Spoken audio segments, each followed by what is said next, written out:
Hi, this is Nahid, and welcome to the next video in our series where we're going to hone in on habits and routines. Just to give you some context, everything we do in this whole video series is informed by the guiding question: if we're smart and capable and we have the freedom to create any life we want for ourselves, why are people stuck and unhappy? Obviously, something's getting in the way. I've made my mission to clear the path to success for as many people as possible. And so it became important to really understand what gets in the way of success. And when I say success, just as a reminder, I'm not necessarily talking about the traditional definition of success according to society. When I say success, I'm really talking about whatever life it is you want that will make you happy. How successful can you be in pursuing it, or how stuck are you when you want to pursue it? So the obstacles pyramid is the model I created to help understand all the different ways that we can get stuck or we can get unstuck. And we've been working our way down the obstacles pyramid. We already did the clarity level. And now we are on the systems level. We're in the middle video of our systems level because the systems level encompasses three major things. One is how you organize yourself, which is what we did in the last video. One is what your automatic habits and routines are. And one is how you manage your time. So we're going to do time management in the next video. And in this video, we're going to focus on your automatic habits and routines. We often don't notice our automatic habits and routines. So they're just kind of under the water if we pretend that the water is kind of right at that point between the clarity and the systems level of the pyramid. And so the clarity, it's really obvious when you're not clear. But when it comes to your habits, they're not obvious, but if you pay attention, you can see them. What we want to do is really make sure that you're optimizing your use of habits and routines, because most of the reason that we can't create the life we want is because we're tired at the end of the day. We're exhausted just getting through the day. And so how can we get more energy for ourselves? Well, one way to do that is to really make sure we're optimizing the way we manage our life in terms of habits and routines. Did you know that your brain takes 20% of your energy every day? So because of that, it is designed to conserve energy, and it does a great job of it. The way the brain conserves energy is it creates neural pathways. And the way I like to explain neural pathways is, imagine that you're walking in a snowstorm and you're in this big park and you want to get to the other side of the park. And maybe there's even a specific place in the other side of the park that you want to get to. Now you have a couple of choices. You can either forge your way to the other side of the park, taking these big, huge steps in this very deep snow.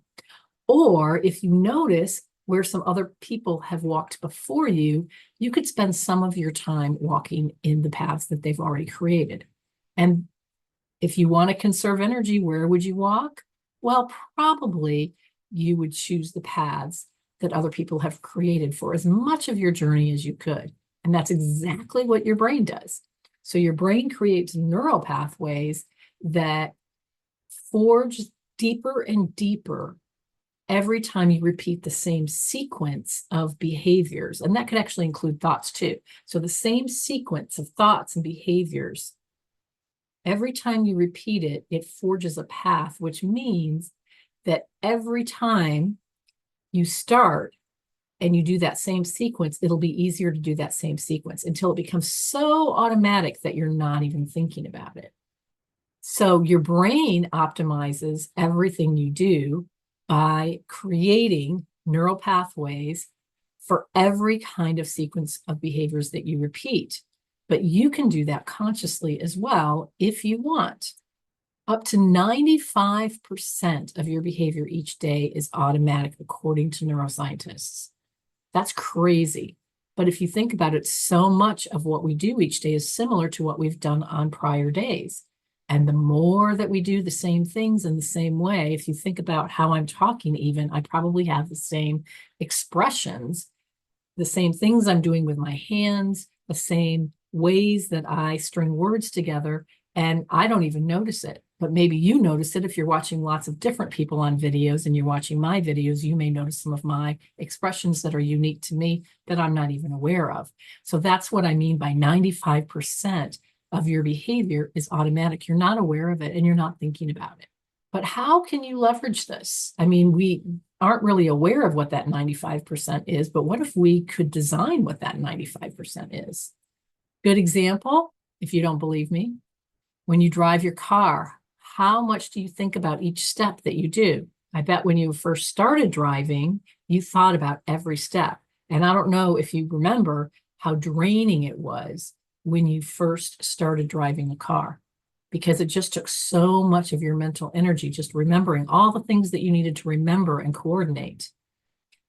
And if you have kids that are 15 or 16 and you're training them to drive, you can probably reconnect with how draining it was. But now I bet you just get into your car and you don't even think about it. The steps are so automatic, they don't take any energy at all. So the question that we have for you today is, how does your automatic workflow impact your energy? Is there something you can do to optimize it or improve it so that you can get more energy? If you see it, you can leverage it, which means you have to be able to notice it. So one thing you can start paying attention to is, what are your existing routines? Most people have a morning routine. Whether they acknowledge it as a morning routine or not, if they get up and they pretty much follow the same sequence of behavior every morning as they're getting ready for their day. Most people also have an evening routine towards the end as they're winding down. You may have an exercise routine, or you may have had an exercise routine at some point in your life, and you may remember how easy it is to exercise, for example, in a scheduled class with others, and how you might show up at the class and before you know it, it's over. And it's just been so easy to get that exercise out of the way. But if you don't have an exercise routine and you're exercising all by yourself, and you have to make decisions about whether you want to exercise, or what place in the house you want to exercise, or what exercises to do next, all that thinking drains your energy. So it's really hard to stay in an exercise regimen when you're trying to do it without a routine. So this is important in business too. I've actually had a few clients who were business owners that really struggled with collecting money from delinquent clients. And in both cases, I helped them create accounts receivable routines, which is basically just a checklist of everything you do, from the first email you send out to see if they got your invoice or not, and if they had anything that they were concerned about, and then a follow-up phone call if they're having difficulty, or a 30-day notice, and all the steps that they do from point A to point B, all the way to whether or not they do collections or write it off, or kind of whatever their process is. But the energy change is amazing and dramatic when you think about it. So before we had an accounts receivable routine, these clients spent a lot of time feeling anxious and frustrated about the fact that their clients hadn't paid their bills. And that taxed a lot of their thinking time during the day. And even if they didn't actually take any action, even if they just worried about it, it really, really drained them. But once they had the accounts receivable routines, and the routines lined up with something that they were comfortable with, then they just followed the checklist. And it was so automatic, they didn't have to think about it. Night and day, no more worrying. These are the steps we take, if then. So another thing that is really useful if you're trying to build new routines or new habits is, if you can add them into existing routines, it's just a lot easier, and it takes less energy to get that new habit online. So if you're starting a new habit from scratch, it's a little bit harder to get started and get going. But if you have a routine that already exists and you can add your habit on, it makes a big difference. So an example of that might be that I have a morning routine. I get up, I take a shower, brush my teeth, make my bed. Maybe I go get some coffee, and then I get dressed, and then I go to work, whether it's a commute or in my own office. And let's say I want to add meditation onto that. Then let's say I go, okay, well, I get up, I make my bed, I brush my teeth, I take a shower, and then I want to add this meditation practice. And the meditation practice is not going to take 4 additional steps, but just to illustrate. And then I do my coffee after the meditation, and then I do my commute to work, or I walk into my den, whatever works for you. So the idea is, because it's part of a sequence of behavior that already exists, it takes less energy to incorporate a little detour and then get that detour entrenched. You can still think about it as with the snow metaphor, where you're walking in snow and you've got a nice path that's already trodden, and then now there's a weed or a rock or something, and now you're just going to go around that weed or rock. So you're adding a little detour. That little detour doesn't take as much energy to add as if you just decided to forge a whole new path. Okay, we do have a habits and routines exercise for you. Identify 3 to 5 habits that, if done consistently, would make a significant positive difference in your life. Break these habits into baby steps. Now, that's really important because the baby steps take less energy. For example, if you want to exercise 30 minutes per day, think about it in 5-minute chunks. And maybe these are even low intensity chunks. And then over time, once your habit gets consistent, then you can work your way up to more minutes and more intensity.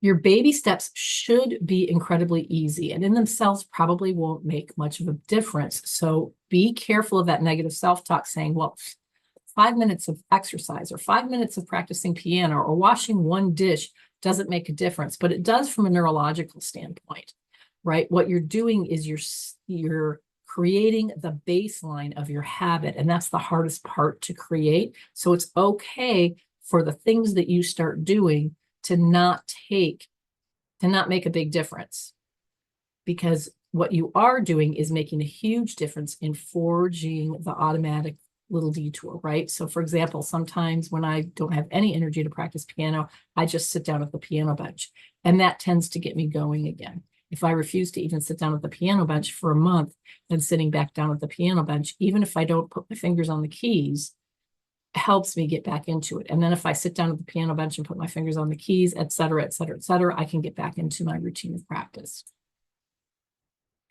Shine the light on all the automatic routines that you already have during the day. Choose when you want to add the baby steps, and then you start practicing. And the idea is you want to celebrate every time you do a baby step, no matter how small it is. So for me, sitting at that piano bench, even if I don't put any fingers on my keys, on the keys of the piano, I want to celebrate. And there's a good reason for that, because every time you celebrate or acknowledge, wow, I'm doing this, you get a hit of dopamine in your brain. So you're partnering with your brain here, and your brain says, ooh, this is good. This is something that makes us feel better, and we want to do more of it. And so when you feel good about doing the steps, you're going to want to do more and more and more. And that's going to help forge the neural pathway in your brain while you're building the habit. If you find that you're blowing off the baby steps, make them even smaller. And keep making them smaller and smaller until you can incorporate the baby step into your routine and be consistent for a week. Then, little by little, expand the baby steps slowly and make sure you're maintaining consistently. So for me, take the piano up to 5 minutes, into 10 minutes, into 15 minutes. And then if I fall off the wagon, I go back to sitting at the bench again. Eventually, it becomes a habit. But keep in mind that these habits slowly build up, and that is okay. I think a lot of people think that habits need to start out perfectly, but my experience is that you fall into good habits the same way you fall into bad habits. So if you've ever started a bad habit like smoking, you know it's not like suddenly you go from 0 to 2 packs a day. You know, smoking starts with maybe having a few cigarettes with friends that are also smoking, and then you start having more and more, and eventually you buy your own pack, and then it goes on from there. Okay, so keep feeling your way through this process, and then you get to watch as the new habit becomes more and more automatic. It's really fun. I've recently done this with a couple of things, and it feels great to have that new habit. And every time you do it successfully with one habit, you also build the confidence that you can do it with other habits. Okay, there's some great books on habits that I highly recommend if you haven't already read. One is The Power of Habit by Charles Duhigg, and it looks like he's also written another book more recently that I have not read, the orange one, Smarter, Better, Faster, or Smarter, Faster, Better. I'm sure that's good too, because he's a great writer, and it looks like it's built on the same system. And then Atomic Habits by James Clear. I love James Clear. He's such a great writer, and it builds on a lot of the concepts that we've talked about today. Okay, so that is habits and routines. We've covered both the first two categories of the system's big category. So we've done organization and habits and routines. And in our next video, we're going to dive into the last part of our routines, our systems level of the pyramid, which is time management. I am looking forward to seeing you there.